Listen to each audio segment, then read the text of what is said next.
Qual foi o impacto da ressurreição de Lázaro nos dias de Jesus e o que isso pode representar para nós hoje? É o que nós vamos analisar em mais um estudo da nossa Escola Bíblica agora. Olá, tudo bem com você? Estamos começando mais um programa Escola Bíblica aqui pela TV Novo Tempo, canal da Esperança. Estamos concluindo mais uma semana, nosso terceiro estudo Superando o Luto, verdades bíblicas sobre o tema da morte. E também estamos apresentando esta semana histórias da ação de Deus, trazendo consolo, trazendo esperança, com a certeza da ressurreição e ressuscitando. Ontem nós vimos duas histórias, citamos mais duas histórias, duas no Antigo Testamento, nós citamos, e duas histórias no Novo Testamento, quando Jesus ressuscita a filha de Jairo e ressuscita o filho da viúva, filho único da viúva de Naim. E hoje nós vamos estudar uma outra história. Essa é uma história muito conhecida para aqueles que leem a Bíblia normalmente, mas com detalhes muito interessantes. Então convido você a estudar a Bíblia. Nós estamos estudando nessa temporada com a nossa instrutora bíblica virtual, a Esperança. Não esqueça, você pode estudar também, é simples, muito simples, é só você registrar esse número aí, ó. Está aparecendo aqui na sua tela, 12982000062, 12982000062. Tem vários estudos com vários temas, se você quer entender, e é simples, pelo WhatsApp, 8 minutinhos, você vai terminando, vai fazendo. Olha, aproveite, vai ser uma grande experiência, tá bom? Eu quero orar para que o Senhor nos dê iluminação, entendimento, para a gente abrir a Bíblia mais uma vez. A gente vai ler uma história, que é uma história familiar para aqueles que leem, mas que a gente seja impactado, como se fosse a primeira vez. E como eu tenho dito nesta temporada, essa semana a gente apresentou de forma assim, um pouco mais intensa. Esta mensagem é para dar-nos um outro olhar diante de situações terríveis, que é a perda, por exemplo, de uma pessoa querida. Tá bom? Vamos orar. Pai do céu, obrigado, porque a gente vai abrir a Bíblia. Quando a gente abre a Bíblia, Senhor, a gente vê o Teu amor expresso ali. Que a gente se sinta amado agora. Quando lermos sobre a história de Lázaro, uma perda de uma pessoa querida para Jesus, que a gente entenda que o Senhor tem empatia com a nossa dor, com o nosso sofrimento, e um dia o Senhor devolverá as pessoas que dormiram o sono da morte para terem eternidade. Que a gente estude, que a gente tenha um coração aberto para isso, em nome de Jesus. Amém. Vamos lá, vamos juntos estudarmos esse tema, aprofundarmos.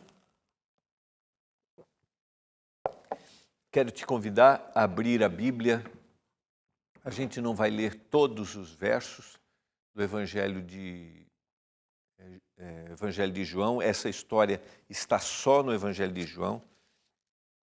Lembra que o Evangelho de João usa os milagres como sinais, não tem a palavra milagre, né? Porque os sinais, eles são para apresentar Jesus como o Messias, como o Filho de Deus, como aquele que salva, aquele que devolve a vida, aquele que é capaz. Por isso, lá no capítulo 1, ele vai apresentar Jesus como aquele que criou todas as coisas, tá? Então, quero ler com você. A história está do verso 1 até o verso 46. O interessante nas descrições do Evangelho de João é que João está mais preocupado em mostrar diálogos que Jesus faz, e aqui a gente tem inúmeros diálogos, e esses diálogos, eles têm lições para serem apresentadas, né? Os outros evangelistas, Mateus, Marcos e Lucas, eles estão mais preocupados em apresentar os detalhes da história, né? Eles estão menos preocupados com os discursos, mas mais com os detalhes da história. João também, mas João se preocupa com a narração da história, tá? Estava enfermo Lázaro de Betânia, aldeia de Maria e de sua irmã Marta. Aqui a gente tem informações que são importantes, né? A gente vê, esta Maria cujo irmão Lázaro estava enfermo era a mesma que ungiu com bálsamo o Senhor e lhe enxugou os pés com os seus cabelos. Mandaram, pois, as irmãs de Lázaro dizer a Jesus, e agora ele vem, Senhor, está enfermo aquele a quem amas. Então veja que a descrição fala muito para a gente. Então havia um contato, havia uma afetividade de Jesus com essa família. Está enfermo aquele a quem você ama. Ao receber a notícia, Jesus disse, então João se preocupa com as palavras ditas. Esta enfermidade não é para a morte, sim para a glória de Deus, a fim de que o Filho de Deus seja por ela glorificado. Ou seja, o Senhor vai já fazer uma predição aqui, de que para João, Jesus Cristo como Filho de Deus deveria ser apresentado. Agora repete mais uma vez a expressão usada lá no verso 3. E sempre que uma expressão na Bíblia ela é repetida, lá no verso 3 disse, está enfermo aquele a quem você ama. As irmãs disseram, aquele a quem você ama. E no verso 5 ele vai dizer assim, ora, amava Jesus a Marta e a sua irmã e a Lázaro. Quando, pois, soube que Lázaro estava doente, ainda se demorou 2 dias no lugar onde estava. Perceba que, quando a gente mergulha na narração do texto, a ideia inicial parece que ela é contraditória à ideia final. Ora, amava e ficou 2 dias. Aparentemente, se a gente ler assim de forma desatenta, parece que não há nenhuma intenção do autor bíblico, mas eu sempre gosto de lembrar você que nada do que está no texto bíblico está sem um interesse, está sem um objetivo. Sempre que o Senhor inspirou o autor bíblico, e isso foi escrito no texto bíblico, há uma intenção. Então, qual é o objetivo aqui? Apresentar uma aparente contradição. Ora, ele a amava, mas ele ficou 2 dias. Jesus está sendo insensível à dor de Maria e de Marta naquele momento? Haveria agora, por parte dos discípulos, uma dúvida? Olha o que diz na sequência do texto. Verso 7 e 8. Depois disse aos seus discípulos, vamos outra vez para a Judéia, depois de 2 dias. Disseram-lhe os discípulos, mestre, ainda agora os judeus procuravam apedrejar-te e voltas para lá? Respondeu Jesus, não são 12 as horas do dia? Se alguém andar de dia não tropeça, porque vê a luz deste mundo. Mas se andar de noite tropeça, porque nele não há luz. Isso dizia e depois lhes acrescentou, nosso amigo Lázaro adormeceu, mas eu vou para despertá-lo.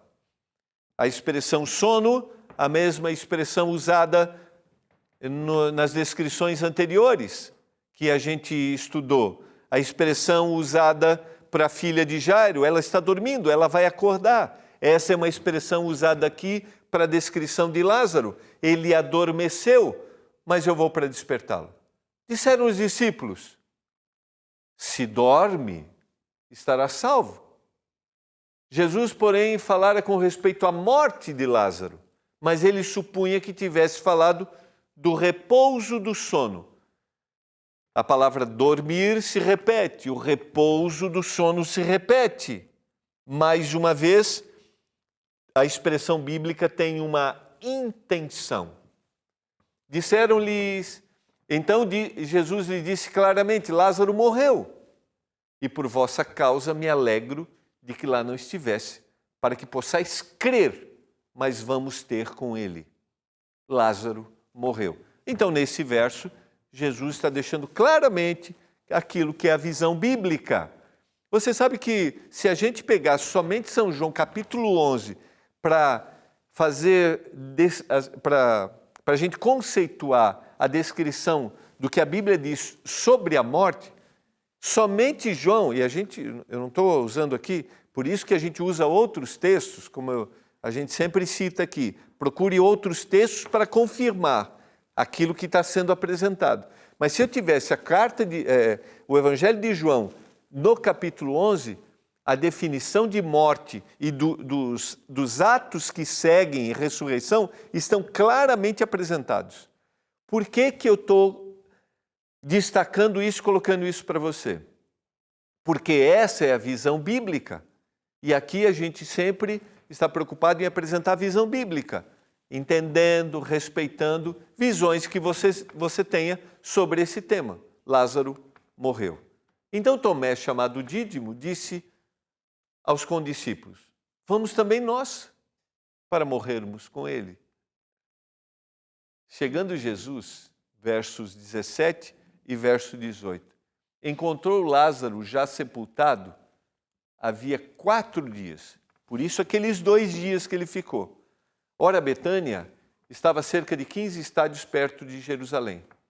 Muitos dentre os judeus tinham vindo ter com Marta e Maria para consolar a respeito do seu irmão. Marta, quando soube que vinha Jesus, saiu ao seu encontro. Maria, porém, ficou sentada em casa. Disse, pois, Marta a Jesus, mais uma vez, a importância do diálogo. Dentro das informações, sempre faz essa mescla, a informação com o diálogo. Eu só estou buscando uma informação aqui que eu quero te dar, que no verso anterior disse que Betânia ficava a 15 estádios, né? São 3 quilômetros, tá? No verso anterior, não. Aqui no verso... Deixa eu só voltar. Aqui no verso... Só um segundinho aqui, ó. Aqui no verso 17 e 18. Ó. Cerca de 15 estádios, tá? 3 quilômetros. Eu estava buscando essa informação. Agora vamos voltar ao diálogo aqui. Marta, quando soube que vinha Jesus, saiu ao encontro. Maria foi, né? Disse, pois, Marta a Jesus, se estiveras aqui, não teria morrido meu irmão, mas também sei que mesmo agora, tudo quanto pedires a Deus, Deus te concederá. Importância do diálogo e da fala.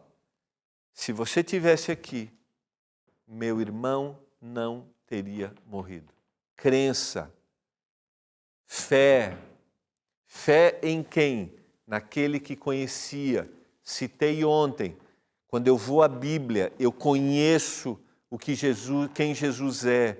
Eu sei o que Ele pode fazer. Eu sei das promessas que Ele faz. E isso é a base, por maior que seja a rasteira que eu posso ganhar. Entende? Nós sofremos ao longo da vida rasteiras, situações inesperadas, fruto do pecado, do mundo que a gente vive, não da intenção de Deus, ainda que Deus vai me ensinar. Entende? A perda de um querido é como se fosse tirado o nosso chão. Você conhece essa expressão? Fiquei sem chão. Estou falando para você que ficou sem chão por uma perda. Sua crença, sua fé vai te dar sustentação. E essa fé e essa crença precisa ter uma base. Precisa fazer um sentido. Precisa ter sentido. Havia para aquela irmã uma certeza. Agora, mesmo agora, tudo quanto pedires a Deus, Deus vai te conceder. Declarou-lhe Jesus, teu irmão há de ressurgir. Marta. Eu sei, replicou Marta, que ele há de ressurgir na ressurreição no último dia. Mais uma vez, a crença da ressurreição, ela vem ao longo de todo o texto bíblico e essa mulher acreditava na ressurreição. Disse-lhe Jesus: eu sou a ressurreição e a vida. Quem crê em mim, ainda que morra, viverá. E todo que vive e crê em mim não morrerá eternamente. Crê você nisso?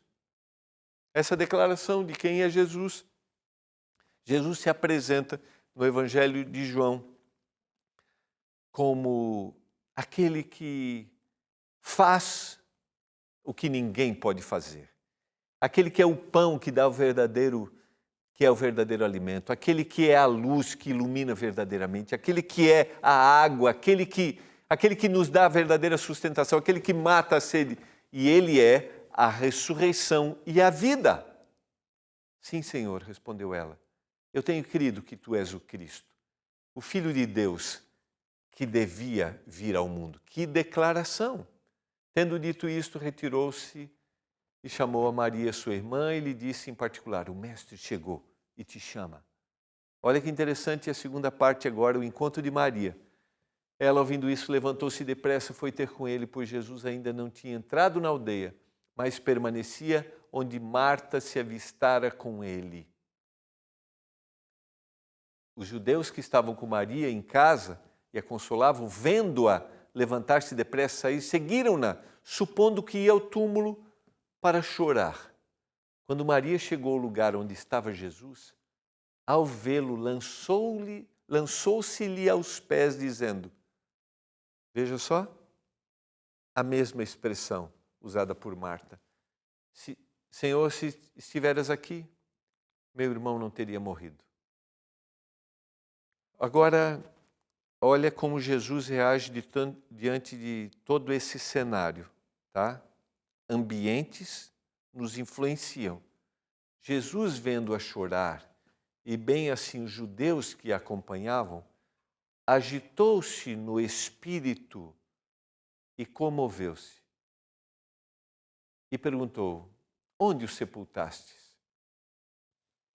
Eles lhe responderam, Senhor, vem e vê. E o verso 35 diz que Jesus chorou. Originalmente a gente tem duas palavras para chorar no texto bíblico, no Novo Testamento. Uma se refere a um profundo sentimento de tristeza e o outro é como se fosse chorar copiosamente. Todo aquele cenário, toda aquela situação, o efeito do pecado sobre a humanidade, a dor da morte fez com que Jesus, aquele que conhecia a dor daquelas mulheres, das irmãs, chorasse profundamente, copiosamente. Aquilo tocou, Senhor, todo o ambiente do efeito do pecado. Isso fala muito para mim, sabe? E eu espero que você entenda isso. O Senhor sente a sua dor. Eu gosto de anotar, ontem até citei, algumas coisas na minha Bíblia, quando eu leio, e eu tenho anotado aqui que Jesus é empático com o nosso sofrimento e Ele está trabalhando para aliviar a nossa dor. O Senhor não é insensível ao que eu e você sentimos. Parece que os dois dias mostram insensibilidade. Não, o Senhor não é insensível à nossa dor. Então disseram os judeus, vede quanto amava. Veja. Mas alguns objetaram, não podia ele, que abriu os olhos ao cego, fazer com que este não morresse? A dúvida. Alguém poderá colocar dúvida na sua mente, no seu coração, sobre quanto Deus se importa com você. Não esqueça disso.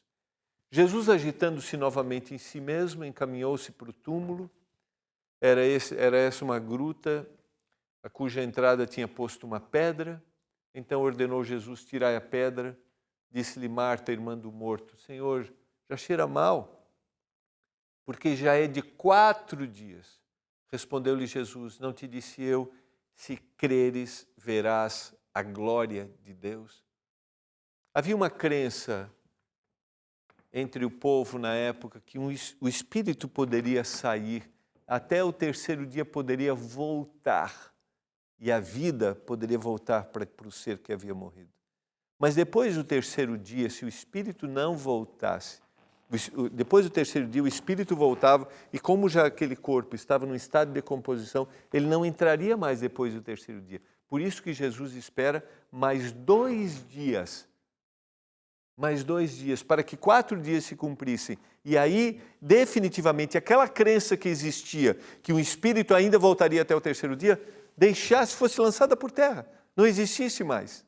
Lembre-se, sempre há um propósito na descrição bíblica, porque para o Senhor não há limite de ressuscitar, de dar a vida. Não existe nenhuma crença popular que possa ir de encontro, ou uma crença popular que vá ser de acordo com aquilo que a Bíblia diz. Não existe nenhuma crença que vai de encontro, que contradiz, que possa ser aceita e que o Senhor não possa romper, entende? A crença popular aqui foi destruída por aquilo que é a verdade, o Senhor Jesus Cristo. O texto diz, então ordenou Jesus, tirai a pedra. Tiraram então a pedra e Jesus, levantando seus olhos para o céu, disse, Pai, graças te dou, porque me ouviste. Aliás, eu sabia que sempre me ouves, mas assim falei por causa da multidão presente, para que creiam que tu me enviaste. E tendo dito isto, clamou em alta voz, Lázaro, vem para fora.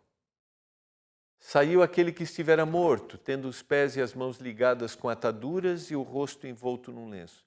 Então lhes ordenou Jesus, desatai-o e deixai-o ir. Muitos, pois, dentre os judeus que tinham vindo visitar Maria, vendo o que fizera Jesus, creram nele. Outros, porém, foram ter com os fariseus e lhes contaram dos feitos que Jesus realizara. Nesse verso, a gente tem exatamente o tipo de reação que existe quando você conhece ou quando você vê uma verdade. Ou quando você tem uma crença que é popular e agora você tem uma verdade bíblica que vai impactar essa crença, sabe? Uns vão acreditar na verdade que foi apresentada e outros vão rejeitar e vão questionar. Uns acreditaram nele e outros saíram e foram contar para as lideranças religiosas o que havia acontecido. Quando eu te apresento uma verdade que é bíblica, de que uma pessoa quando está morta, está dormindo e vai acordar ou para a vida eterna ou para a morte eterna, diante daquilo que você acredita, como você reage? Você abre o seu coração para entender, você abre o seu coração para se aprofundar, você abre o seu coração para investigar o que a Bíblia fala mais sobre esse assunto? Ou você se fecha totalmente a essa nova ideia e acha que a gente quer te convencer de algo? Como? Alguns acreditaram naquilo que Jesus havia feito. Ao ressuscitar Lázaro, Jesus provou que tinha o poder de derrotar a morte, destruindo as crenças populares. Poderia haver manifestação maior da glória de Deus do que aquilo que aconteceu naquele dia? O poder que trouxe nosso mundo à existência é o mesmo poder que no fim dos tempos chamará os mortos de volta à vida na ressurreição. Lázaro, vem para fora. Eu não sei qual é o nome que você gostaria de ouvir agora, mas o Senhor dirá. O Senhor dirá. Uns acordarão para ter a vida, como eu tenho mencionado, e outros acordarão para a ressurreição do juízo. Mas isso vai acontecer. Porque na história de Lázaro, o Senhor mostra que nos ama e que é sensível à nossa dor.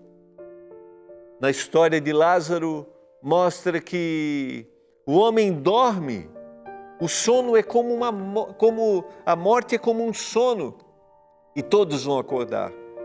Na história de Lázaro, o Senhor destrói crenças populares sobre o que é a morte e qual o estado do homem. Na história de Lázaro, aquele que criou todas as coisas devolve a vida. Eu quero, neste momento, convidar você a abrir seu coração para talvez essa ideia que seja totalmente diferente do que você tem ouvido. Talvez você foi ensinado de que uma pessoa quando morre está no céu ou está no inferno ou está no estágio intermediário, ou talvez você tenha se ensinado de que aquele que morre, o espírito sai e ele passa por um processo de reencarnação. Eu respeito o que você acredita, mas eu quero dizer para você que a Bíblia diz que aquele que morre dorme e vai acordar. A história de Lázaro apresenta isso. E a história de Jesus que nós vamos estudar apresenta esta verdade. Eu quero orar para que você busque conhecer mais da palavra de Deus. Para que você busque conhecer este Jesus que viveu, que morreu e acordou. E hoje está no trono celestial intercedendo por nós e voltará para buscar aqueles que o aceitaram. Vamos orar por isso nesse momento, que essa mensagem traga consolo ao seu coração. Pai, obrigado pela mensagem da Tua palavra. Obrigado por essa história inspirada que João escreveu através da inspiração do Espírito Santo, para trazer consolo e esperança para todos nós. Não existem crenças populares, não existem ideias, filosofias que estão acima da atuação do Mestre e da verdade que o Senhor apresenta. Que a gente abra o coração para isso todos os dias. Eu suplico, em nome do Senhor Jesus. Amém. Foi muito bom estarmos juntos. Quero te convidar a procurar a Igreja Adventista mais perto da sua casa nesse próximo sábado. Vai ser uma alegria te receber. Entre no site encontreumaigreja.com.br. Chega lá e diga, olha, o pastor Gilmar me convidou para vir aqui. Você será bem-vindo.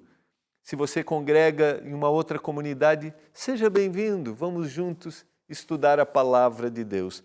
Que você tenha um final de semana muito feliz. E não esqueça, aproveite a companhia da sua família, esteja com os seus filhos, faça um piquenique, passeie.